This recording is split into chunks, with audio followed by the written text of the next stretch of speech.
What's up, everyone? Welcome back to another episode of the ARC Podcast. I'm your host, Brandon Zachary. If you're new tuning in, thank you for joining. This is the Athletes Resilience Center podcast, where we talk all things mental performance in sports. On this week's episode, we have on special guest Stephen Bienko. Stephen is the founder and creator of 42U, which focuses on NIL and enhancing brands for student athletes and colleges in order to create brand stories and images for their athletes. We go through Stephen's story in this episode. We talk about his journey through athletics. He was both a football player and decathlete at Air Force and then Villanova University. We go into how his identity transformation shifted from being an athlete into being an entrepreneur and business owner. We talk about his vision and mission for 42U and the state of NIL currently in collegiate athletics. We talk about the importance of creating a story and brand for yourself and how you're able to capitalize on that and how you're able to mold and shape the future for yourself as a student athlete. We go over a ton of Stephen's growth through mental performance as an athlete and then into his business career. We had a great conversation and I hope you guys enjoy.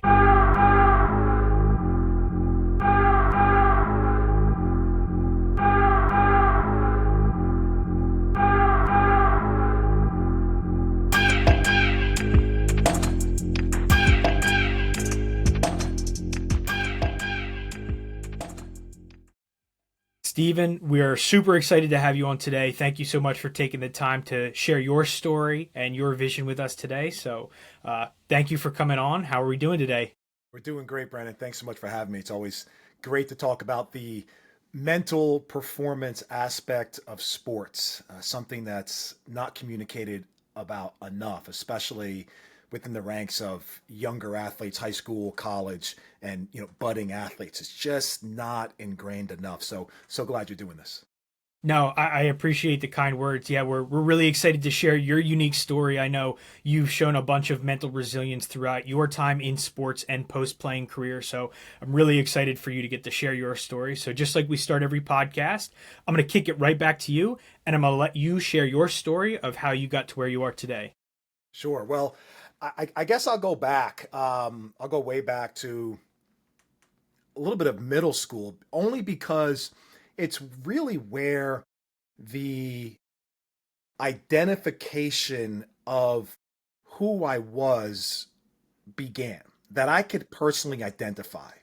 It's always interesting to take that time mentally and go back to when you actually can identify who you are as a person, what is important to you. And I go back to about eighth grade. And the reason why I go back to eighth grade is that it's when I first started coaching. And I use that in air quotes. In coaching, it's the development of people, seeing great things in others that they may not see in themselves. And I look back to that early time, and I had the opportunity as a young boy. My father was very much interested in the world of fitness and wellness and health. Now, we're talking 35 years ago. So this is not health, fitness as we know today. I'm talking about the only fitness was bodybuilders, but he was a pharmacist by trade. So he had that under his belt, and he was a pigeon racer. So he raised homing pigeons, Wow. Which is really interesting. My father's from Germany originally. Yeah. So he immigrated from Germany. And it's really big in Germany and Poland, pigeon racing, homing pigeons. And so he took his pharmacy mindset and began training the pigeons the same way that he started researching how athletes were training. And he also used his pharmacy mind and this nutritional mind that he began a quest on to learn, hey, how do I maximize the performance of these darn pigeons? Yeah. Right. And it actually began to transfer over into my sister and I as we started to become of age. So when I was young in eighth grade, there were a plethora of books in the house about fitness training. And I really latched on to Dr. Tudor Bompa. And Dr. Tudor Bompa was this Eastern Bloc savant that he was behind the accelerated performance, not the PEDs, but the accelerated performance of the Eastern Bloc countries in the Olympic sports. And he was, so it's called the periodization of training. And I really latched on to that early on, and I began teaching that to my fellow eighth graders. And that transferred over into high school. And then I started following the Herschel Walker method of training, which was push-ups, pull-ups. So this is before, remember, and I'm going to tie this in as to where things kind of started. This was before high school athletes. There were no weight rooms at this time. Like, you didn't have a weight room in the high school.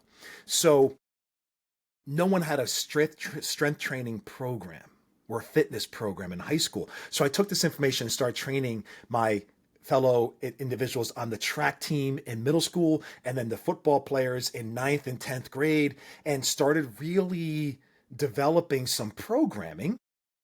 And then we happened to go win a state championship my senior year, and a couple of guys went D1, and it started elevating from there. And I went on to play football at the Air Force Academy. Well, while I was at the Air Force Academy, just so happened that the Air Force Academy is right next door to the Olympic Training Center. So the Air Force Academy had 2 Olympic training center strength and conditioning coaches that were on staff. And I just had I was just drawn to them. Yeah. Right. And so I'm sitting down and having these really in-depth conversations about strength training and the methodologies and mental performance of training. Right. This is early on. And so as I went through college, and I did the same thing coming through college, and I was a decathlete in track and field as well. So I played football and ran track, and I was a decathlete in track and field. I loved the process. Again, you ask about where it all started, right? You start looking back like, wait a minute, there's a pattern here. Yeah. There's a pattern that I enjoyed the performance aspect, the development, the creation, the journey. Right? And so took that all the way through college and started working with my fellow track and field athletes and some of the football players. I wrote a thesis, an antithesis against the strength and conditioning program. I transferred to Villanova University, and they used a completely different strength and conditioning model, right? It was one set to failure. And I had completely disagreements with that. And I used the periodization of strength training and Tuta Bompa's research to write a thesis about how this was causing poor performance in the football players at Villanova University football program at that time. And so again, I was in that world, and I began kind of developing this interest in training and the mental side of things as well. And so when I came out of college, I was a state trooper in New Jersey. That's a whole nother story. But during that time period, I also started going to the local tracks. And at the local track, I was working out myself. I was enjoying my process. I loved training. And so young individuals, young kids would be at the track. And so I would see them and say, hey, why don't you, move your arms here, or adjust your knees and your foot position here.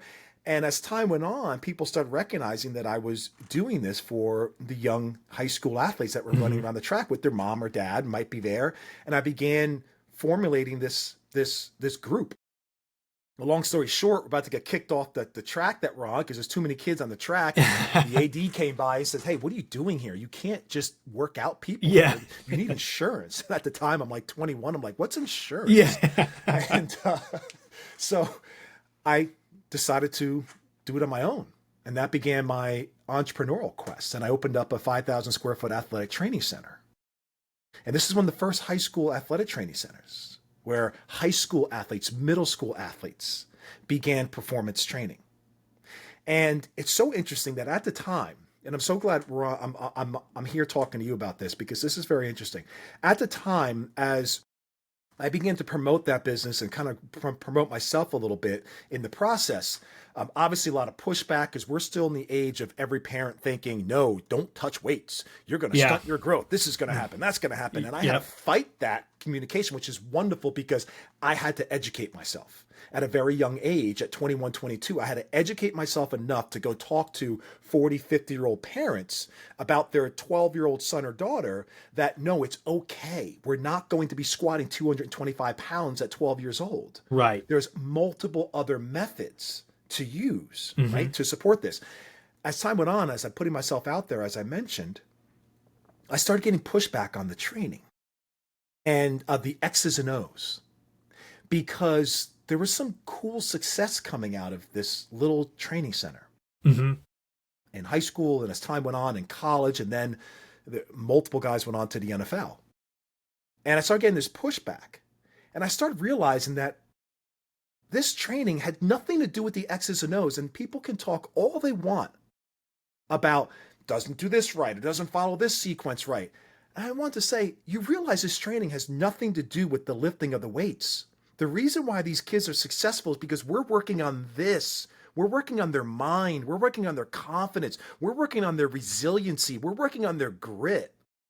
You may not like this method that I'm using. That has nothing to do. This kid is already athletically talented. Stop believing that your exercises are making this kid athletic. No, they're Right, not. right, right. Stop. It's the mental side that we were building as a culture. So then when it started coming up as a culture, the athlete, the peer to peer, the iron sharpens iron Hmm. sequencing started happening, and kids started coming around and formulating this culture of toughness, of never giving up, of working towards what you want, of doing what you can with what you have, with where you are, right? And this became literally a culture in this one small area, and that kind of started the my entrepreneurial life, and kind of kicked it off. And I think I'll stop there, but I think that that kind of set the foundation to what my brand was, what my story was, what my character was, right? What my brand statement was. Yeah. And that's working and developing people, seeing the very best, seeing their greatness before they see their greatness. No, that's excellent. I love that. And I think it's really unique, kind of your journey. And I love hearing the stories of, you're working kids out at the track and it's like, you can't be here. And you're like, what do you mean, why I can't be here? Why can't I be? That's just awesome. And again, it just shows like your values of trying to develop people and enjoying that and helping people. And it's great. But I kind of want to take us back, right? And obviously you started your story and your journey in middle school and progressing through high school and then college and playing collegiate athletics. I'm always interested for people who, have shown success in other outlets other than sports as an athlete. Did you have aspirations as a middle schooler, high schooler, or even collegiate athlete of playing professional sports, whether that was in football or potentially being an Olympic athlete in track? Like, was that a vision for you, or was there always an endpoint in mind of, I'm going to be done in college and I'm going to go pursue other things afterward? Sure. 100% had the vision of playing football in college. 100%. That was there. I dreamed about it. Yeah. Put the pictures at that time. Florida Gators were on top of the world at that time. Yeah. In Miami were on top of the world. I had those. There are pictures everywhere in my room. So Yep. 100%, yes. I had the Yes. vision, the dream to be a college football player. But what dream I really had was the Olympic Games in track and field. Okay. Literally, Yeah. I took these little decals, and at my high school, I went to the Del Barton School in Morristown, New Jersey. I Yeah. had an old Okay. wrestling weight room, an old wrestling room. And now they're number one wrestling team in the country, iconic wrestling. At the Yeah. time, their wrestling wasn't that good. They had this little small room. When I would use that room in the winter, because we had no track at my school at the time, no Okay. track. And so I would use this room in the wintertime as my training area. I'd set up the hurdles and I would just train myself because they had a really great track and field coach, but he was a distance guy and he was wonderful, an amazing man. But there wasn't anybody else to help. So I really had to train myself in high school. And so I'm trying to train myself for all 10 events, basically. He would help me out with the Yeah. 15 and obviously the 400. But there's this one room and I had these little decals and I put decals on there. Olympics 1996, Atlanta. So yes, I had those deep dreams of moving on and capturing that moment one day, and I was purely ready for that journey of whatever it took to get to that level and to train as hard as you possibly can in order to be a decathlete in the Olympic Games, because I just saw that as the ultimate quest, the Right. ultimate, you are you. What's that old phrase? you, son, are the greatest athlete in the Yeah. world. Yeah. Right? So I used to dream of that as a kid. And, as silly it is. And I had the great honor, and for later on in my life, I was a manager in track and field, where an agent, and I actually had the opportunity to be the agent of Brian Clay, who won the Olympic gold medal in That's awesome. 2008 in Beijing. Yeah. So to be able to be a part of that, although I didn't have the ability myself to get to that level, to be so closely united with that and see Brian win that, Yeah. and actually raise their hand as you are the greatest athlete in the world, was Yeah. just, I mean, to today, it makes me almost tear up. It was Yeah. so amazing. So amazing. Yeah. No, that's awesome. And I'm also curious because I've talked again with a lot of guys who had those professional aspirations or Olympic aspirations to go and, be the best athlete that they could possibly be. Now, transitioning into your business career, right, and starting that, do you think those aspirations and that vision for yourself kind of jump started the success that you might have seen within business? Like having that vision for yourself at such a young age. And I think, we see a lot of my friends, a lot of people that I've been around when they're younger. Obviously, everyone says, I want to be a professional athlete. I want to be a professional athlete. But like you said, you had these dreams and visions even as you approach adulthood, right? Like that vision and that self-confidence that you had in yourself. How do you think that helped catapult you once you started other business ventures outside of, being in athletics, playing and being an athlete? That's a really cool question. I've actually never been asked that before. So Okay. I appreciate this question. And the reason being is that when I was able to truly find the time to find my identity and do deep introspective work, I finally understood why I didn't make it as far as I wanted Okay. to make it in sports, Right. as far as I dreamed of making it. Right. And for the longest time, I thought it was just or I was confused, I would say, because physically, I had the physical traits Yeah. all along the way, right? So I was able to do all that I had to do physically.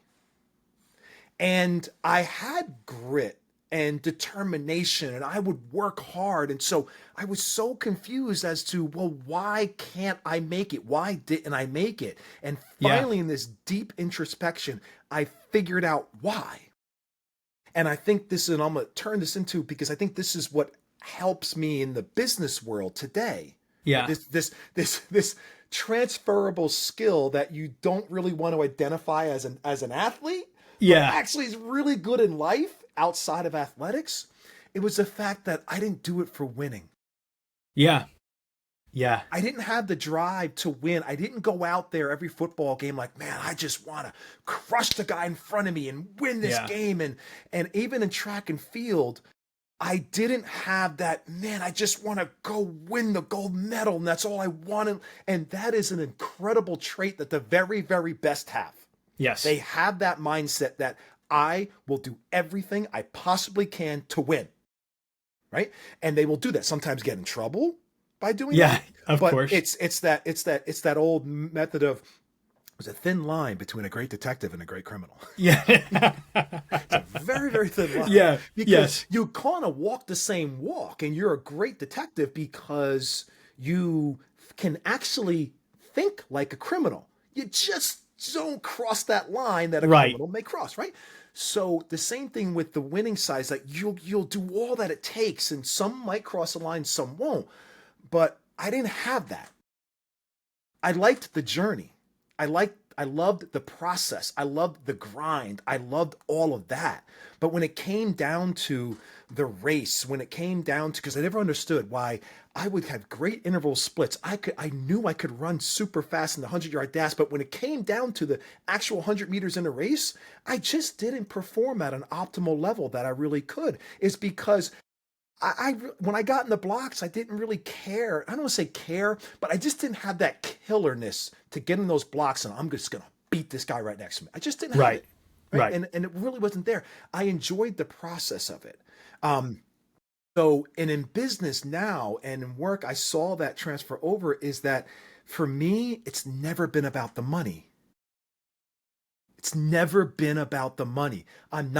I know money is obviously extremely important in business. That Of doesn't mean you course. don't focus on it. It doesn't mean you don't understand the money. It doesn't mean you don't respect the money, because you can't build your business without it. But it's Right. not the drive. Yeah.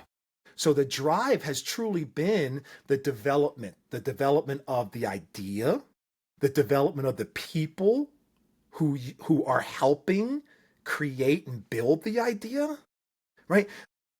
Building of the culture, the Yeah. process of building of the culture, right? These were all exciting to me in business, and I feel that it has helped me, especially now. So interesting. The other day, I was blessed to be at a conference in New York for the Big East, and the president of the NCAA, Charlie Baker, came out and he said, "If you want to be involved in college sports today, play the long game. Fascinating."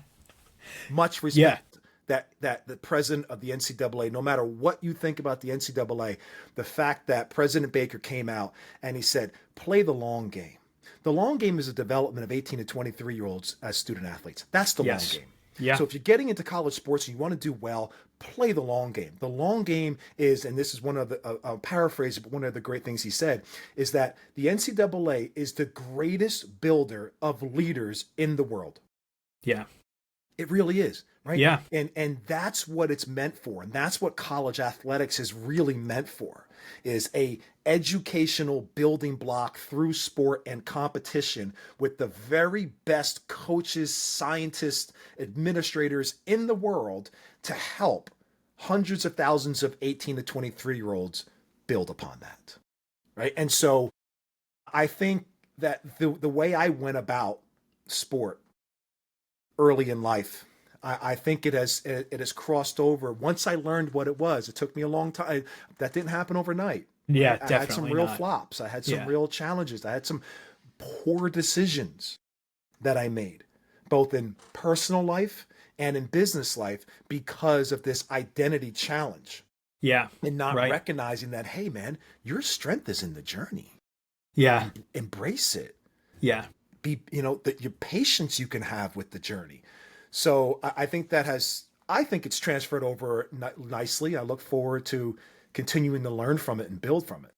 Yeah, no, definitely. And this kind of reminds me of a conversation that you had on my buddy Joe, the post game podcast you went on. It was a great episode. Everyone should take a listen to that.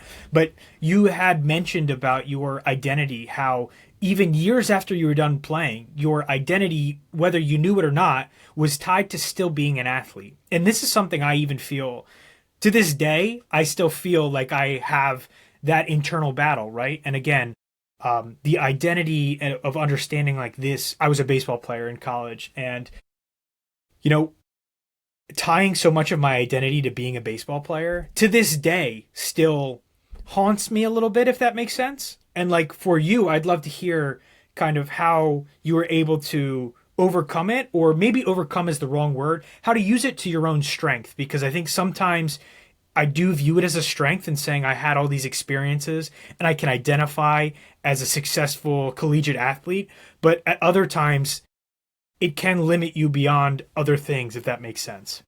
Totally makes sense. And I fully understand what you just mentioned there regarding the haunting. I Yeah. get it, man. Yeah. I get it. It haunted me for a long time. Shoot, I wouldn't even watch an NFL, and I've never even played in the NFL. Right? Yeah. Not even Right. close. Right. Right. And I know some guys in the NFL that played for a half a cup of coffee, and Yeah. they had that problem. They don't watch it anymore. They don't go to games, and I Yeah. get it. I Yeah. struggled with that. I love the sport of track and field. I didn't watch it or pay attention to it for years Yeah. because I had this thing inside of me that was just eating me alive, because it was how I identified myself. And so I identified myself as such. So I basically patterned my thinking that that's what other people identify me as well. Even my freaking mom and dad. I thought that my parent, God, like, I'm a parent now. Like, what a stupid thought. Like, you would think your parents cared if you were an athlete? I'm Yeah. like, really? Like, and I literally thought that my parents identified me Yeah. through being an athlete. Right. And so I thought I'd let them down. I've never met up to the expectations. This is just me talking to my darn Right. self. Right. Right. They never said that. They never Right. remotely came close to saying that. Yeah. This is me thinking it. And so I'm literally walking into the family house almost like embarrassed, like, Yeah. embarrassed. What are you embarrassed about? Right? I never said anything, but it's all this internal communication that I'm having with myself. So that challenged me for quite some time, literally 35, 36 years old, right? Making business decisions based on that, right? Trying to, and some of it was going too fast in some of my businesses early on and trying to do like kids say today, you're doing too much. That was me. Like a kid would say that, dude, you're doing too much. Yeah. Right. And Yeah. that's literally would be me back in the day there. And because I was trying to live up or recreate something that was identical to maybe being the athlete. So I was trying to build the business so that I can parlay my image that here I am, look what I've done. I'm just as good as it's just as good as the athlete over here. And it was just an absolute crap show for a while. Yeah. And because of that identity issue.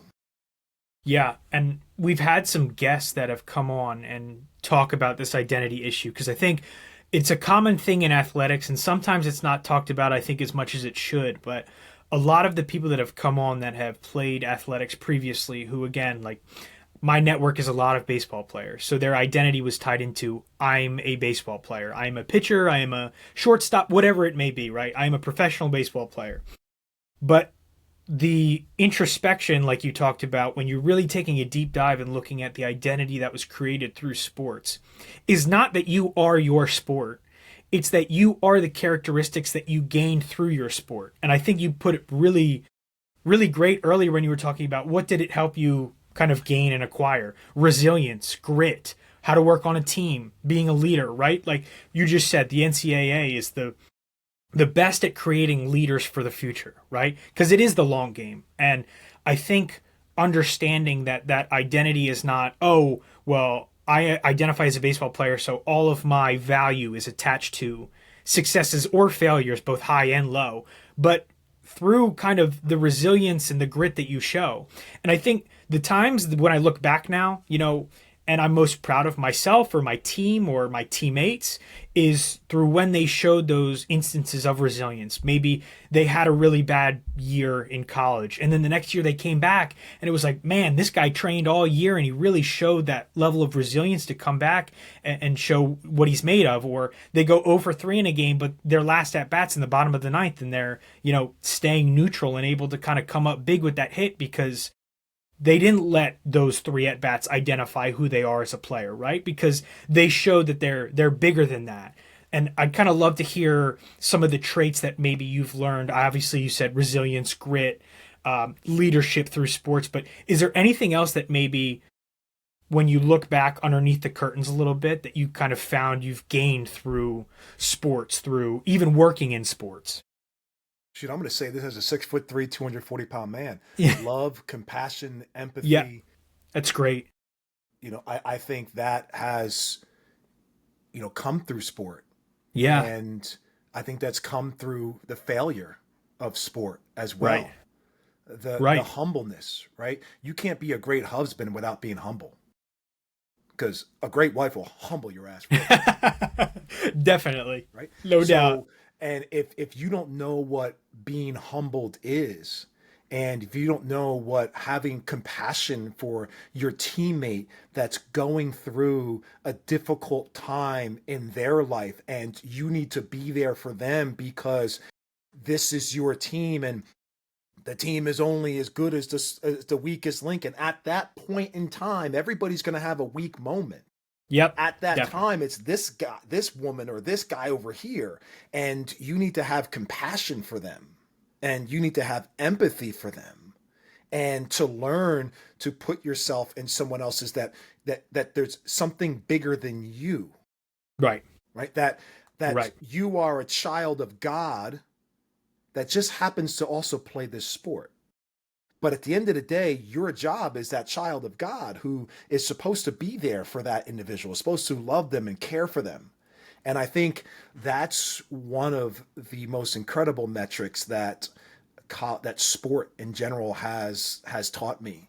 And that also the other side is that the humbleness of there's always somebody better. There's always somebody Yeah. bigger. There's always someone faster. There's always someone stronger. And I think when you understand that in business, especially as a leader in business, that there's a team member that you're going to hire or bring on that knows what they're doing more than you do. And that's good. Yes. Hire that person, keep that person, learn from that person. That doesn't diminish who you are. Remember, you are not your title. You're not your title. You're just a guy, gal with that title. And this person is not their title. So a great leader will be able to find those individuals around them and really identify, hey, what do you do really well? And then go out there and seek people who do the other things better than you can. But that also takes humbleness. That also realizes that, hey, I was a great third baseman coming up, but they switched me to second base because the guy that when you were a senior, the junior that came up is just a better third baseman than you are. Right. And Right. that's okay. Move over to second base because you can be a super great second baseman, and that's where the team needs you. Same exact thing when you're running a business, building a business, or working for a corporation, right? When you start hiring people, when you start bringing people on, understand, hey, I was known for doing this in the sales process. Well, shoot, if you found someone that does it better, then shift yourself over to someplace else. That's really needed.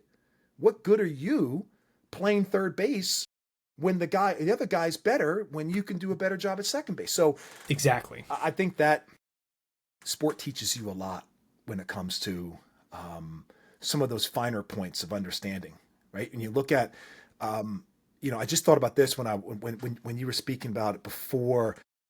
We look at this new world of college sports, and so much attention is paid to the big money, right? Yes. Yes. And the NIL world and the revenue sharing world, right? Such a small number of athletes. When you start looking at it, the leaders of corporations, of the sports world, and all kinds of other worlds, if you start drilling it down, you start realizing, number one, there's a lot of former athletes, a Yeah. lot of them.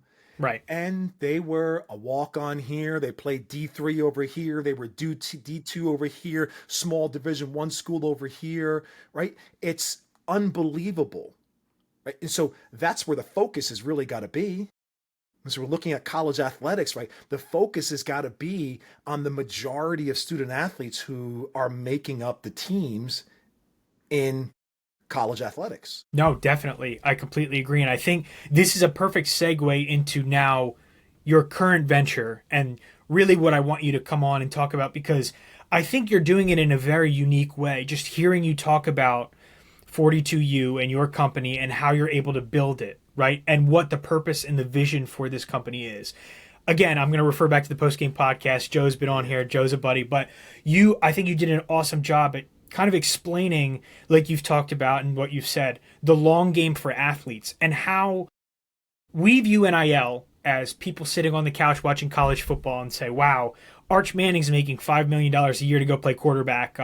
Drew Aller for Penn State's making X amount of millions of dollars to go play quarterback at Penn State. We're sitting down as people separated from the game and like, wow, look at all these guys making all these millions of dollars to play quarterback in college. But like you just said, there's so many athletes that the majority of athletes are not anywhere close to that, right?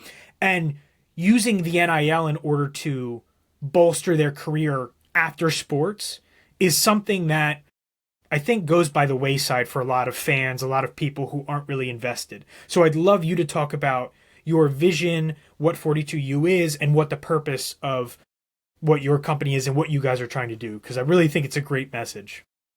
Thank you, and I appreciate that. Whenever someone compliments the vision of a business idea, it really means a lot. So I appreciate that. And 42 comes from the name, image, and likeness of the great 42, Jackie Robinson. And the point behind it is that sport, baseball, was a platform for his true identity. And his true identity was a message delivered, Yes. a messenger of information, messenger of empathy, a messenger of compassion, a messenger of knowledge. Baseball was a platform. That's not his identity. He just happened to be also gifted with incredible hand-eye coordination, great speed, and a zest to win Yeah. that enabled him to be on that platform. So that's where 42 comes from, because that is the power of sport. Sport in high school, college, high school today. The platforms that high school athletes have today, are you kidding me? Yeah. You Right. have an incredible platform to be a leader, an educator, a messenger to your Mhm. high school peers. Yeah. Right. And when we start allowing that to trickle down and really educate and spend true education with high school athletes, where they can learn to really be leaders and great communicators and service providers in the community, and they use their sport as a platform. And it doesn't matter what sport it is. You can be a tremendous pitcher, a volleyball player, you can be a softball player, a track and field athlete. And in today's world of media and exposure and the ability to build your brand, you have the ability to stand on that platform and stand for something. Yes. And to then parlay that into college, that's what 42U is, so that we can help student athletes work on their craft right now. We wanted to give something to them that means something to them right now. And that's, listen, you're in college playing your sport. And as former athletes, you know that that's the important thing. When you're on Definitely. that campus, hey, I'm here to play and I want to get on the field. I want to be an All-American. I want whatever that dream is, you're there to fulfill that. Yes. And nobody should divert you from that.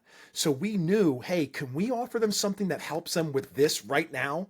And we knew that through our process, it's a psychological process, Yeah. psychological identification process, and a branding process that we fuse together. And we help student athletes really identify who they are, their brand. Who you are is your brand. Your brand is an outward extension of your character. Mm-hmm. Okay. Now, your brand can be adjusted. Your brand can change. Your brand is not your personality. Entirely different. Your personality, that's what mama gave you. Yeah. And it's not leaving, right? You were born with Yeah. that personality. And if mama sees you now at 40, you still have that same personality, just with a Right. beard and a mustache or something like that. Right? But it's the same personality as when you had that naked butt when you came out. Right. It's the same Right. thing. Okay. Your character can be adjusted and changed. You can grow your character. You can build your character. The same thing as your brand. You can build and adjust your brand. So what we want to be able to relay to the athletes early is that when you uncover that, when you uncover your identity of who you are, immediately your performance enhances. Your performance goes up immediately once you are comfortable in your own skin. It has nothing to do with your preseason training, and God bless the strength and conditioning coaches and all that do an amazing job, right? But if you can get an athlete to feel comfortable in their own skin and to smile with that emotion of, I know who I am and that's freaking great, their performance is going to go up immediately. We also wanted to participate in the world of NIL, but we wanted to stand the ground of the legacy, even if the NILs we know it today through the media goes by tomorrow. NIL, name, image, likeness. When you're going for your internship, when you're going for your job, when you're building a business and you're going for funding, it's based on your name, your image, and Right. your likability, Yes. your likeness. So when you are applying to that job, they have your name. They're reviewing the image that you have presented, and they're hiring you if you have the right skills, whether it's degree, whatever it might be. If you have all that, that final interview, they're hiring you because they like you or not. Name, image, likeness. Okay? The same thing comes along with branding in the world of name, image, and likeness. If you want to participate in name, image, and likeness, then you have to first identify who your brand is and what your brand is. Then you can build that brand. And then you can live your brand. Definitely. And when you start living your brand, now you're attracted to a company. Because that company is going to hire you. And I use the word hire because the same thing that they're doing that partnership with you, they're hiring you. Now you can parlay that brand hiring into a long-term business hiring, employee hiring, partnership hiring, but they're hiring you because they feel you're going to bring value to their brand.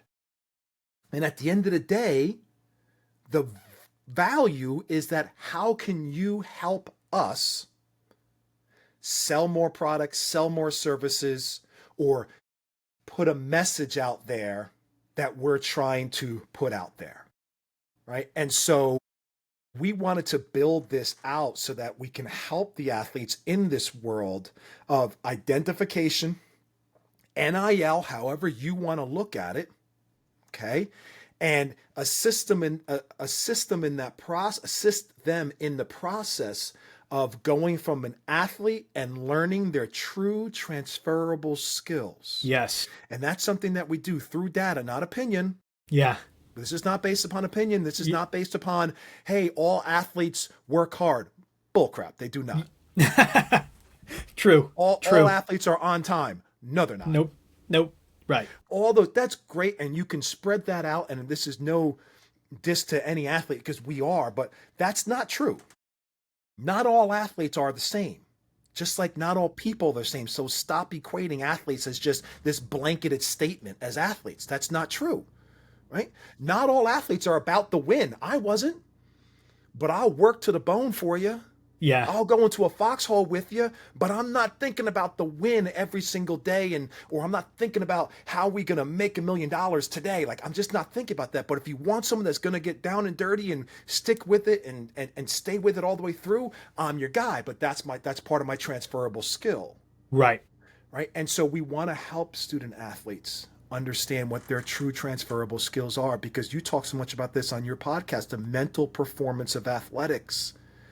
And once you can identify what mentally makes you a good athlete, you can parlay that in a multitude of ways. Because what makes you a great defender in lacrosse has nothing to do with your athletic ability. It has to do with how you are processing the field, how you are processing your opponents. And that same processing skill can align you with being a great financial analyst, depending upon how you are processing. But one defender on the right side might be processing entirely different from the defender on the left side. So you're both seeing the game differently. You both may have the same result, but you're processing the game differently. And we want to help student athletes identify what that processing skill is. So you can acknowledge that, be comfortable with that, and then transfer that over into your career field. We want to take a quick second to let you know that today's podcast is brought to you by the Philly Pretzel Factory of Marlton, New Jersey. Whether it's picking up a snack between games or picking up a party tray for the big game, the Philly Pretzel Factory of Marlton has you covered. For all of your pretzel needs, make sure you stop by the Philly Pretzel Factory of Marlton, located on North Maple Ave. Let them know that the ARC podcast sent you. Now back to the episode. No, definitely. I think that's such a unique perspective and way to look at kind of the benefits of what NIL can present and what you guys as a company can present. Because again, like I said, I think the normal person is not looking at it in this way. And the fact that you're able to give athletes an opportunity to kind of almost self-evaluate the strengths that they have beyond the field is awesome and fantastic.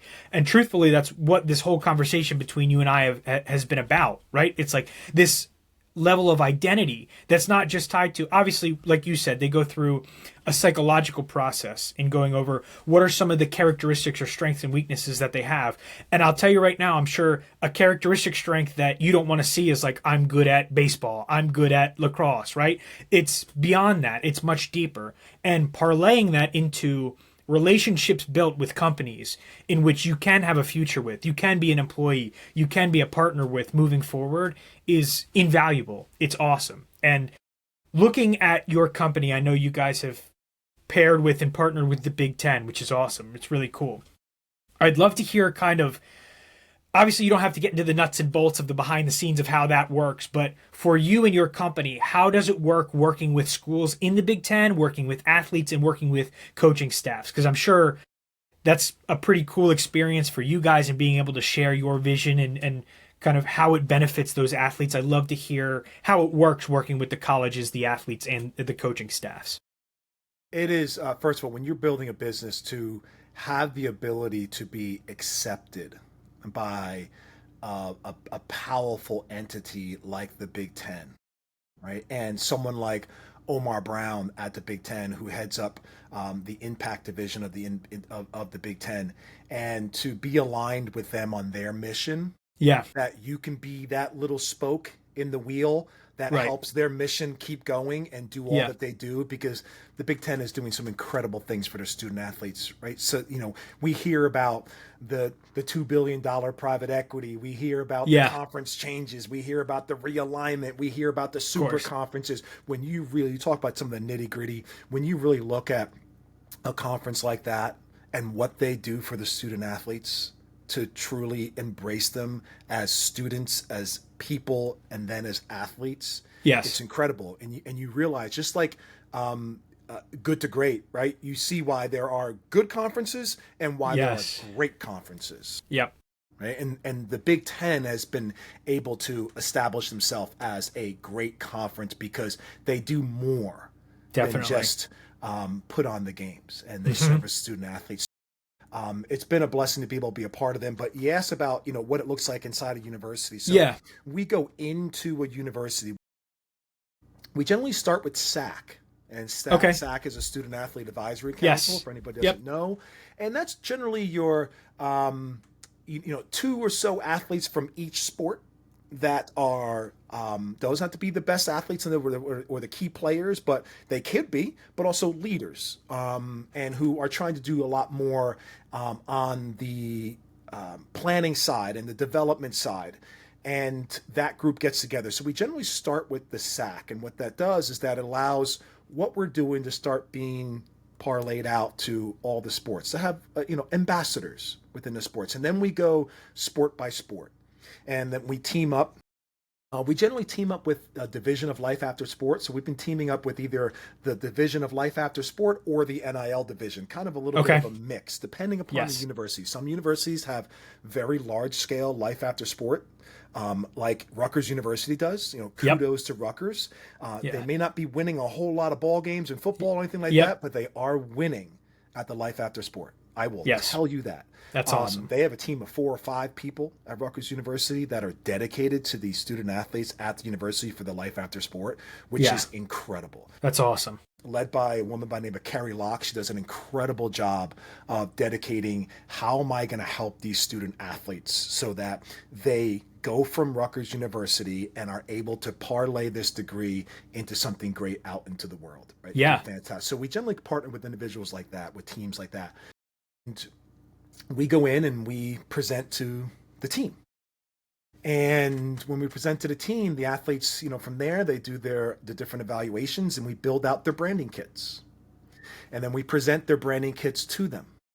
And then when we present the branding kits to them, 42U is not a transactional company. So we're not an online company. We build it out and then we mentor. So we are face-to-face. We are present. We are in the building with the student athletes, sitting there and guiding them through their branding kits. So brand, develop, activate, right? We figure out the brand, we develop the brand, then we help them activate the brand, however they may want to activate that brand. Okay, so We spend a good amount of time mentoring those athletes. And then from there, we're able to create a team brand. And so what we do is that we take all the individual athletes from a team and we bring it all together. And we use Yeah. our software and we use our product and we create a team brand. So now on the coaching side, every coach is different. Some coaches are heavily vested into the development of their athletes, and that's part of their recruiting, right? Depends what Right. sport too, right? Some of the Yeah. sports are highly visible of, hey, what are you doing for my son or daughter when they Hmm. graduate? Hey, Right. I've got this pipeline to here, this pipeline to there. That's part of their recruiting pitch. So that coach is going to be very interested in how they're making use of this for off the field. Right? Some coaches value the information to help the performance of the athletes, right? How can I help perform? How can I help understand my athletes even better? Right? And so we like to sit and meet. We generally do the branding kits for the athlete, for the coaches as well. Yeah. Yeah. That's So the great. coaches begin to understand, hey, how am I? What's my identity? Because I mean, be honest with you, I didn't learn until I was 36. So that means Yeah. if I'm sitting in there, so there's some people younger, there's some people older that still haven't discovered their identity yet. Right. And there will be some coaches that don't understand their identity yet. They see themselves as, hey, I'm a XYZ coach. Well, yes, you're also more than that, Yes. right? You're a shepherd, you guide, you support, right? There's a host of other things that come into line with that. So if they can understand that, if they can visualize who they are, key to leadership, first understand who you are. When you understand who you are, then you can help understand who other people are. When you understand who they are, that's when you can lead them. A great leader has to understand themselves first. Definitely. Right? It's kind of like the old cliche, right? You can't love somebody until you love yourself first. Right. Right. You can't lead somebody until you understand yourself. And then you have the openness and the willingness to understand others. Then when you understand them, you can use your leadership development 12-step series, and then you can guide them based upon their individual needs, just like a great coach. Yeah. A great coach, sometimes naturally, the Nick Sabans of the world naturally know, hey, I know the mission of our team, and I can deliver this mission to each member of the team collectively and also individually, because I know this young man very well. And I know how to get in touch with that young man upstairs versus the other young man, which will be a different approach. Definitely. So we wrap our hands around that with the coaches, and then from there we want to develop a product that really supports the athletic department overall. So from there, with our product, we can then communicate with the MMR department. We can communicate with the communications department, right? So we can communicate with the fundraising arm. Think about this, Brandon. Why do people give? People give for two reasons. You either give because, hey, your accountant says, hey, you got to get rid of some money this year. The best way to do it is to give the athletic program, and you're going to get some value out of that too, right? You get some seats, you get this, you get some points, right? There's that, right? There's only a small minority of people who have that problem, right? Right. The other side of it is that you feel a connection. Yes. So you either feel a connection because you were all in at that university and that university did you well and you love that place and your family loves that place and you're willing to donate, right? The other method is you feel a connection to individuals, to actual humans, to student athletes, and you want to give because you want to support them. Well, that we uncover who they are. And so from the fundraising arm, we can supply them with the true identity of who these young student athletes are. And that builds a connection between that donor and that donor's, wait, this is what it's going to? Yes, it's going to this woman over here. It's going to this young guy over here. Fantastic. I love this kid's story. Right. We start out with our branding kits as my brand, my story. Yeah. Right. And yeah. that builds a connection with that donor. So we like to be able to, there's a part of what we do that can support a multitude of branches inside the athletic department. No, That's amazing. I feel like my brand, my story is great because, again, like you said, every athlete is completely different. And of course, you have your team identity, but you also have to have your own individual identity that fits within that team identity, right? And all of that bolsters a ton of confidence for athletes and the team. Now, I'd love to hear from your perspective, right? How have you seen shifts in confidence for these athletes when they're able to develop their own story, their own brand? Because I think we do live in such a unique time where on social media, you can literally create a brand just being yourself. And that's awesome. That's great.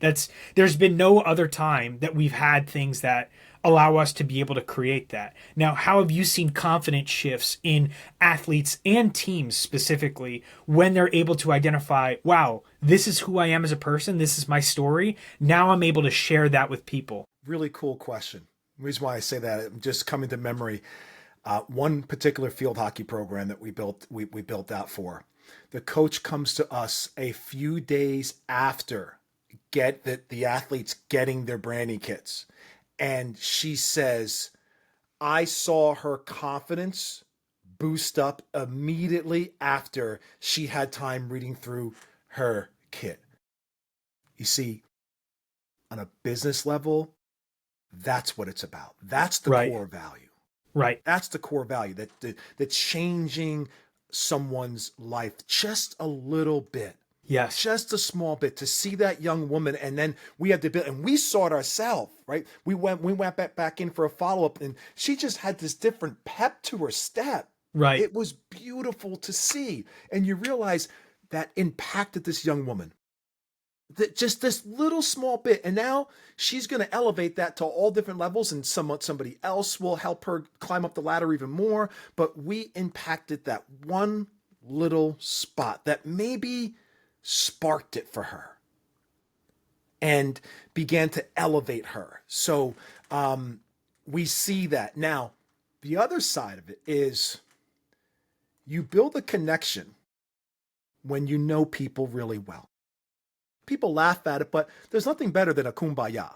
Yeah. Because Right. truly, when you do a kumbaya, you get to know people. Yeah. It's kind of like when you do something really hard with people, you feel more connected. Or if you just open up, if you just sit around and have the opportunity to be in a safe space that you can just openly communicate with the people around you, you build a never ending bond. Yes. And I've been in communities like that outside the sports world, where whether it's church community or spiritual communities, you build this bond. You have the opportunity to kind of let it out a little bit, Yeah. right? And letting out Right. can be a variety of ways, right? And just telling your story. And someone says, "Darn it, I didn't know that about him. I didn't know Yeah. that about her," right? Yeah. You have an instant connection. When you have these presentations, these branding kits, the athletes on the team get to know each other at a deeper level. We Right. think you know each other just because you've seen each other naked in the locker room. Well, that's not really knowing each other. Right. You Right. may not know everything about it, right? It's knowing each other up here. And so we have found that the observation of self and then others, and being able to do that, has created a tighter team bond. And Yeah. in sport, when you're talking about at any level, because you hear NFL and baseball. Look at the Dodgers right now. The reason why the Dodgers are so darn good is that the way that they go about their playing, their Yeah. training, their working out. You've got, you got Otani and Mookie Betts showing up 4 hours before a game. Like, Yep. that's just like, really? Right. Right. You have literally two of the greatest athletes, Yes. right? And they're showing up 4 or 5 hours before a game to Right. get themselves ready at this stage when they have more money than God, Yeah. Right. and they're still showing up. Yeah. That's why they win championships, right? And the same thing goes for the NFL. It's not just about being out there in the field. That team that's going to win a Super Bowl, they are united as a team. They are a brotherhood as a team. And so I think this helps a little bit at the collegiate level, Yeah. where it helps that coach, it helps that team learn more about each other. When you learn more, you're more comfortable with each other. When you're more comfortable with each other, you perform better with each other, right? You let all the outside noise go, or maybe the misunderstandings, because we all have personal misunderstandings of people. And those are biases that are pre-programmed for whatever reason, because the way you were patterned to think, you observed their behavior a specific way and you saw it only through your glasses. But once you take those glasses off, you're like, oh wait, that's not what that person's about. Right. And so if we can help on that, so your team performance can booster as well. Definitely. No, I think that's incredible. And I think it just comes to show that, even at earlier stages, like I wish I had something like that in college that could help you identify that, oh, maybe I'm not just a baseball player. There are things that I've learned from this game that have given me characteristics that go beyond the sport, right? And it gives you that brand, that confidence, and honestly can help you become a better teammate, become a man. It helps you become a better everything. And now kind of staying on that ideology, right, of crafting an identity outside of what you do. I'd love to flip this on you because obviously you have things outside of your business career that you love, that you do. You're a father. I am now a recent father, actually. My son was just born 3 weeks ago. So, yes, so he's 3 weeks old. Congrats. Thank you so much. I appreciate it. But I know you are also a father. Yes.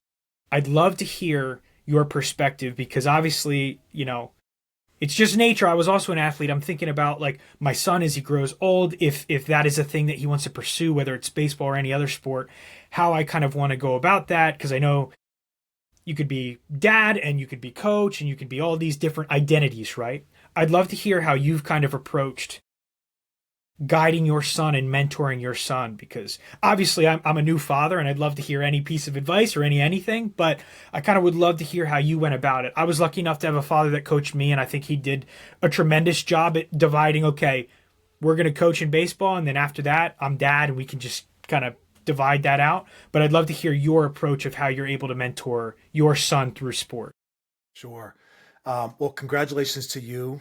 And thank you so much. We'll be young parents together. My wife is due this weekend, so well, amazing! Congratulations! Yes, so, yeah, that's awesome. Thank you so much. I'm about to restart the engine over. That's awesome. It's been a while, but it's looking forward to it for sure. Yeah, I have learned, this was a key mentor statement that when you say you know your children, you're fooling yourself. Each day you wake up and you say, I'm getting to know my children. Because just like you and I, we're growing on this podcast right now. We're learning. Yes. The individuals that are listening are, hopefully they can grab a nugget or two. Yes. They're learning, right? So they're growing. So the person you were in high school, I'm sure, is not the person you are today. Of course. Right? And so when you look at your children, why would you think that you know them? How egotistical. Yeah. You don't know them. You're getting to know them. And that energy switch, right? And as a coach, you want to do the same thing, because especially you're coaching young adults. I'm getting to know my team members, the individuals of my athletes, because they're growing. You're coaching them, you're building them, so they're growing. So each and every day you walk in, there should be a new, fresh plate, right, to say, how are they today? Right. How do I view them today? Because I grew from yesterday to today, so I should be seeing the world differently. I should be seeing them differently. I read 2 chapters of a book last night that I really embraced and understood, and maybe changed a little bit of way that I'm thinking this morning. So my view of my athletes should be a little different today. I try to, as a parent that loves coaching, so I've vested myself into my children's athletic world. Yes. As a coach, as much as I possibly can. My daughter was a gymnast her whole time, so there's not much I can do from that besides support. And I loved gymnastics as I did it as a young boy myself, so I had the basic understanding. I couldn't be out there with her, but I was there. Right. Every single day, watching and going through it and being able to, kind of communicate, because gymnastics is tough. That's Yeah. tough mentally, right? Yeah.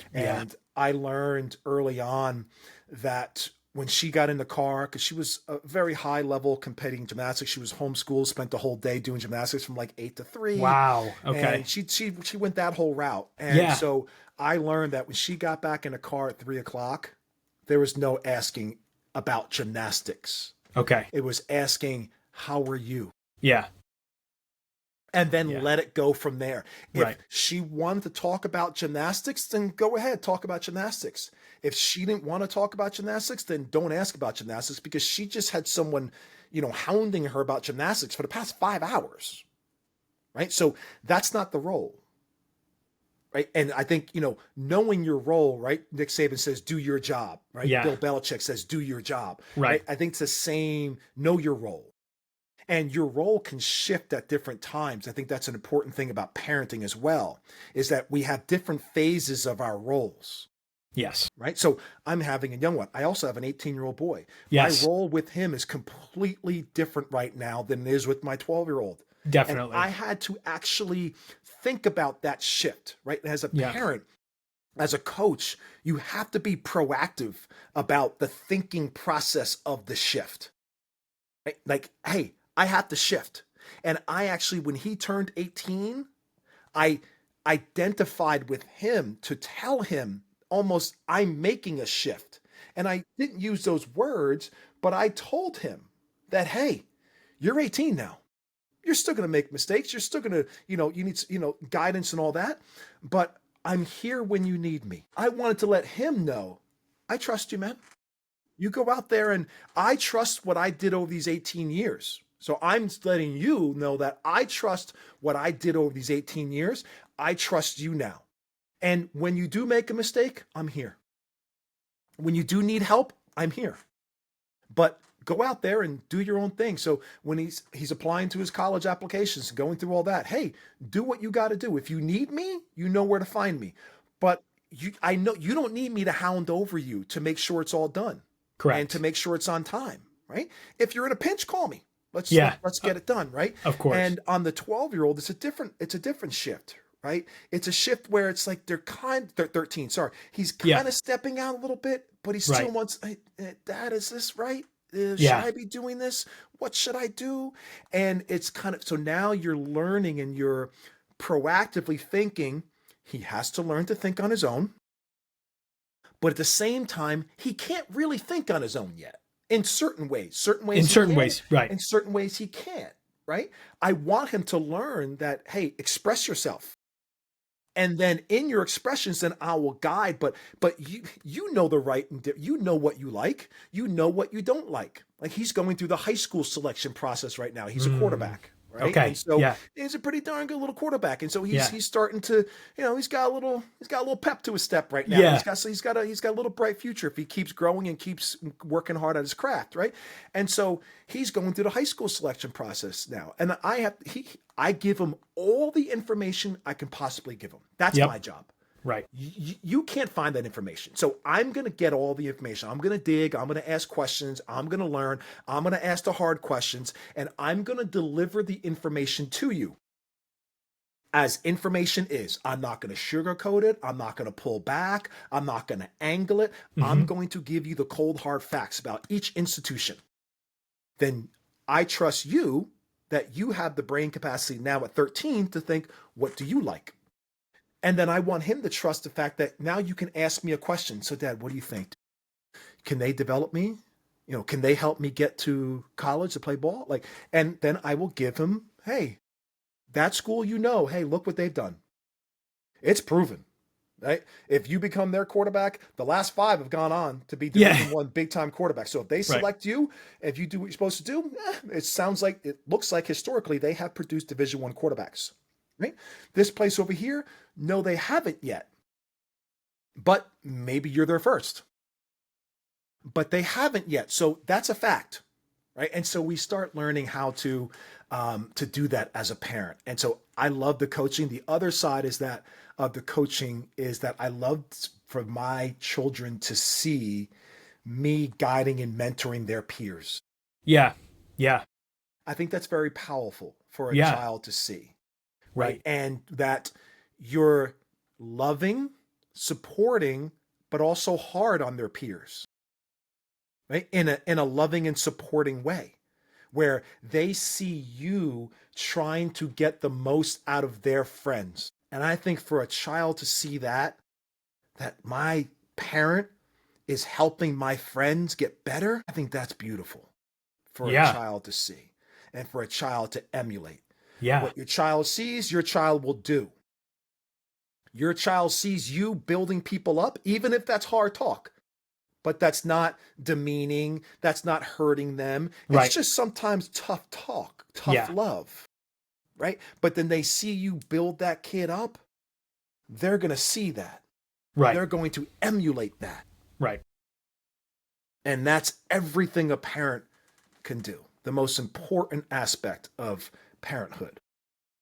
No, I think that's fantastic. And I really like your ideology of like adjusting as your child gets older, correct? Like you said, you're getting to know them at each stage of life because again, they're growing and changing just like you and I, like you said. Throughout the podcast, we've learned different things that okay, now I can look at things in a different light. And I'd say, children and through, even through college, they're even more impressionable than a lot of, people who might be your or I's age, right? Like they're learning things and seeing things for the first time. And I think that's a really cool perspective to understand, hey, they're always changing and I can always change with that and learn more about them. I think that's a really cool perspective. I love that. I mean, if we can, I think about it, Brandon, that goes with anything, right? Yeah. That goes with your partner as well, right? Right. You're two people trying to grow together. At least, that's what should be in a partnership. You're two people trying to go together. And if that's true, that, you know what? Just like I grew today, my partner grew today as well. So I need to recognize that, right? Just like I want to have a good day, deep inside, so does my partner. They want Right. to have a good day as well. Right. Right. And I think we can learn from that as, the world of coaching and sport is that, hey, you don't know your athletes. You don't know your child. You're getting to know them. The same thing you can transfer over to your relationship partnership in life, right? That true partner that, hey, I know I'm still getting to know them and that's okay. Yeah. That's Right. good, right? That's like, Yeah. you want to keep some flame in the relationship. Like that's the flame. Yeah. Definitely. That's the powerful flame is that, hey, I'm getting to know them even more. That's why the dating world is so exciting. And it's that, and that endorphin, because it's human nature. I'm getting to know somebody. Right. And you're getting this overload of information of, oh, wow, this, that, and this. I'm learning so much. Well, if we hold on to that, and view that as I'm still getting to know them even 10, 15, 20 years later, I'm still getting to know them. It's true. Yeah. Because of that unity, the two of you are growing. Right. And that's the spark, right? Yeah. Yeah. No, that's very well said. And no, I completely agree. I mean, and like you said, even referring it back to athletics, like in a 4-year span when you're in college, like you're a much different athlete and person freshman year than you are senior year, right? Like I can speak for myself. I feel like I matured tenfold by the time I graduated college, right? And I think you can think about that with your teammates as well. They're growing, and you've probably had coaches as well that maybe they coached a specific way when you were a freshman, and then they realized, okay, the way I need to coach might have to change by the time I'm a senior. And I think it's a really valuable lesson to learn in life and sports and everywhere. It's just, we are ever changing beings, and the things that our perceptions of things are always changing as well, right? Like you may have a different world for you as a freshman in college than you do as a senior in college. And that's totally okay. You're only going to keep getting better the more that you're exposed to and the more that you learn from. So no, I completely agree. And I love that. You say that, we have this challenge with the transfer portal in college athletics today. Yeah. Which, I know the fans look at it one way, and I totally get it as a fan and some of what you might be upset about as a fan. But, you think about this, if there's any, high school and college athletes listening to this, there really should be a rule, regarding the transfer. I believe in the transfer portal. I believe Yeah. because we should have the ability to make an adjustment for a variety of reasons, right? And not be penalized. However, college athletics, like we mentioned before, is the most incredible building block of leadership in any country in the world. And that's why so many people from around the world come to the United States to do athletics in college, because it is the number one builder of leaders in the world. Now, with that being said, you can't be leadership if there's no, you can't build leadership if there's no consistency. And I think the transfer portal should maybe take a little bit of the military approach of what the military does, is that, yes, you know what, within your freshman and sophomore year, you can transfer. Okay. You walk into a school, you realize I made a bad choice. Fine, right?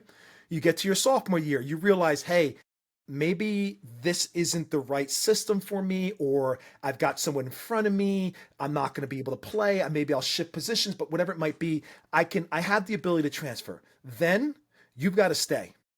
And you've got to stay, and you've got to allow a system to build you. Yeah. And you Right. stay that junior and senior year. Now, once you get that diploma, if you have eligibility after that, then God bless you. Go ahead. You can use that extra year of eligibility because you got that span of, hey, I got my junior and senior year, and these coaches were able to build me. And that's what the majority of coaches are there for. They're there to build young lives. And that's what they're really darn good at. Yeah. Right? A lot of them are really good at that. And that's why they have great teams, because they're able to build young people. So I think the NCAA should look at that. And if the true value of college sports is to build young lives and to build young leaders for a bright future and the growth of our country overall, then that type of regulation in the system allows for movement, but also allows for true growth. Because right now, you don't grow if you're moving. It's impossible for that to happen. And trust that process. And I think there can be, obviously, there's stipulations if the coach leaves and things like that. Okay, that's different. Right. You can play that game, right? Right. And I think we can have a beautiful system with a couple of those stipulations placed in there. Yeah. That makes sure that we focus on what the real important factor is. Because at the end of the day, as we know, the highest of majority are doing something other than playing their sport as a financial resource to build their life. You can continue playing as long as you want. But there's a big difference between playing to build your future financially and just playing the sport you love. Knock your socks off, right? If you want to keep playing your sport and you're not getting paid and doing all that, do it as long as you want, as long as your body allows you to. Right. But also realize that, hey, what are you doing to develop your financial life at the same time, right? And so the majority of student athletes are moving on to that next phase. And that has to be the number one focus in college athletics. Yeah. Are the athletes doing just that? That's the bread and butter of college athletics. Because remember, we started this off. College athletics is not a business, but there are businesses within college athletics. Definitely. And we can't look at college athletics as a business, because out of a program, let's say there's 800 student athletes on campus on a Division I program, okay? There are maybe 140 of them that are getting some kind of revenue share. 140 out of 800. Yep. Right? And that's where all the focus is. Like, come on, guys, let's be serious. And then to really cap it off, yes, maybe some of them are getting revenue share, but then when you really look at it, maybe only 50 of those 150 are getting life-changing money. Maybe 50 of them are getting life-changing money. So when we really look at it, there is 650 student athletes on that campus that need the full focus and all of the resources of the athletic program to help build their life for when they're done playing sports. Right. No, and I think, again, that's something that's beautiful, that what you guys are doing, what the NIL can shed light to, right? It is creating those experiences for those athletes that need it most. Because again, anyone from an outsider's view will take a peek at it and say, "Oh, X, Y, and Z is making millions of dollars. That's this and that," right? But again, what you guys are doing, what you guys are kind of shedding light to, are the athletes that probably get a little bit thrown by the wayside from a public lens, right? The ones that aren't making life-changing money, as you said, but can truthfully set up their future. And I think that that mission and that value is immense. And again, I really appreciate what you guys do, because I think that's, awesome. That's amazing. That's what every one of those athletes needs. Absolutely. That Yeah. cross country runner in college that learns about NIL. Remember, Yeah, NIL should be part of the educational process of college athletics. That definitely. cross country runner that goes through the process of building through NIL is getting an incredible education on how to negotiate, how to present themselves. That's branding. Yep. Yep. How to communicate, how to make relationships go further than the first connection, right? How to use one step to get yourself to the next step at that job, right? Because if you're going through the NIL process, that's exactly what you should be educated on doing. Because yeah, you make $5,000. That's awesome. That's great. I wish I made $5,000 just for Yeah. my name, image, and likeness in college, right? Right. Wonderful. Put that to good use, right? Enjoy it, embrace it, but really learn what the journey's about. And Yeah. that now, we can't put that all on the athletes. They're 18, 19 Of years old. course. Right. This is the Right. fiduciary responsibility of the athletic department to realize yes, this is a new day and age for the top earners, and for that side of the media is just blowing out of proportion. But this is a new day and order for the 99% of student athletes in college as well. This is a new job market. And think about this, Brandon. The change of the college world. I know we're talking about a microsystem ecosystem here, but bear with me. The microsystem ecosystem of the college athletics is moving through its process the same time AI has completely changed the way we do things in life. At the same time, coming from a world that social media flipped us up and down, upside Yep. down, Yes. right? Social media flipped us upside down into an entirely new realm, a new revolution. Now AI's shifting in here. At the same time, college athletics has opened its doors. It's opened its doors, but the real aha moment is we need to make a shift inside these athletic departments of how we're really educating these student athletes and what's really important to them right now. Building that brand is really important. Teach them how to do that properly so that they can elevate that outside of the world of sport when they're done. That's the step up. That's the step up to say, hey, we're investing in these student athletes. We're spending a lot of money, and it's all scalable. I don't care if you go to a D3 school to a D1 school, it's all scalable, right? That D3 school, they're spending a lot of money on their athletes too. It may not be in comparison to that Division I Big Ten SEC Yeah. school, but in comparison to the other students, they're investing a lot more money in the student athletes that they do in a non-student athlete. If you're investing all that money, get a reward from it. And the reward is not in winning games. The reward is elevating them in life so they become value added micro brands of your university. And they also become donors, producers that give back Yes. or give to, whatever that might be, or hire, all across the board. The more you build those young student athletes, the more you invest in them, invest in what they really need. So you as a university really get a return from them because you're investing in them more than any other student on that campus. And you're just thinking about them winning games or how much cool swag they have, Yeah. or whether or not you're checking off the box when it comes to NIL. Don't check Right. off the box when it comes No. to NIL. Realize what it really means and what it's opened the door for young people to do. Some, you can help them make life-changing generational money. Right. God bless them.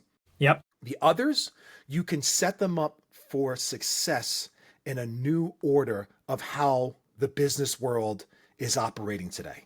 Right.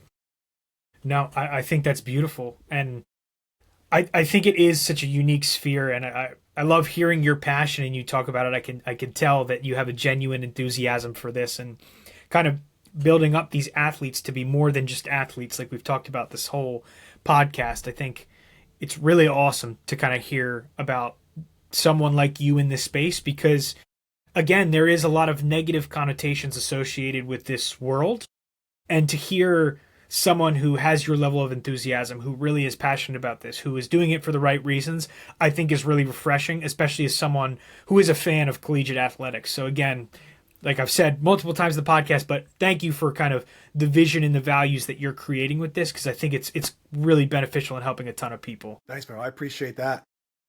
Of course. No, and I think this is a perfect segue into our last segment, which is our Fast Five segment. So I have five semi rapid fire questions. I'll just throw them right at you, and then you kind of give me your best answer that's kind of in line with the mental performance side of sports that we've talked about throughout the podcast. All right, I'll try. All right, awesome. Let's do it. First question. What part of your identity did sports help you discover? It helped me discover that I was more than just an athlete, that I was a strong, loving, compassionate person. Awesome. I love that. Now, number two, looking back, what moment felt like the end for you, but ended up just being a new beginning? I think that's when I tore my ACL in college. Okay. And I thought that was the end. I tore my ACL in front of my father as he walked up to the Carrier Dome, Big East Championships in track and field, indoor pentathlon. And he drove all the way up from New Jersey, 6 hours, and he comes across the top. The gun goes off for the 55-meter hurdles. Third hurdle in, I boom, pop my knee, and that was it. And so I thought that was it for me overall. But what it really did was show me that it's more than a competition for me. And I just kept working and kept working and kept working. And I never lost the sight of what I really loved. And that's what I loved, the training aspect of it. And I was able to really understand that. That's beautiful. I love that answer. Number three now. When everything around you is chaotic, what is one habit that brings you back to center? Meditation. Meditation? Yes. Great. I love that. Number four. What belief about yourself did you have to unlearn in order to grow as an athlete or a person? I had to unlearn that I could do anything. And that you try to use the mindset of just break down the walls and just keep going. Yeah. And I'm a physical person. And so I had to unlearn that your physicality, and I don't mean that just with like, brute physical side, but just go, is not always going to win at the end of the day. And I learned to use my mind a lot more in patience and development. I love that. That's awesome. And then the last question, number five, is what does success feel like to you now? And how has that changed since you were an athlete? When I was an athlete, as I viewed myself as purely as identifying as an athlete, it was my personal success and what I was able to accomplish and whether or not I was winning or how I was doing. And then the transfer after is what I find now is I live for watching other people succeed. There's nothing greater to me than right now I coach youth football. There's nothing greater than watching that kid that has no idea what he's doing on the field. And his mom and dad are there watching the game and he's standing there for half the game not playing, and finally at the end of the game he gets his 4 or 5 plays and he goes out there and he jumps in the pile and he comes off smiling. And there's no greater joy on that level. There's also no greater joy in watching a kid that really loves it and wants to develop and wants to grow, and you help them elevate to a level that maybe they definitely could not do on their own, and you've opened an entirely new world for them that they never knew existed. That's amazing. I appreciate that answer. That's great. It's super awesome to hear. Truthfully, that's great. But Stephen, I really appreciate you coming on the podcast and sharing your story, sharing what you're doing over at 42U. I really think you have a unique story and a great, journey throughout this whole thing.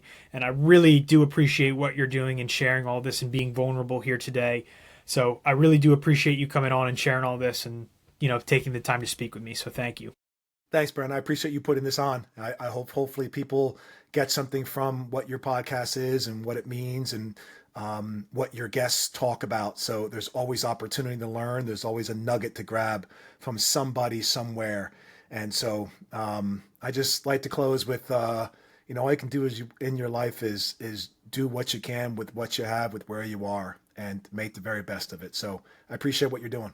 Now, I appreciate you. Thank you so much again for coming on. And again, very, very appreciative for you and what you do. So I'm excited to keep continuing to see your success, and I look forward to that. Thanks, Brandon. Awesome.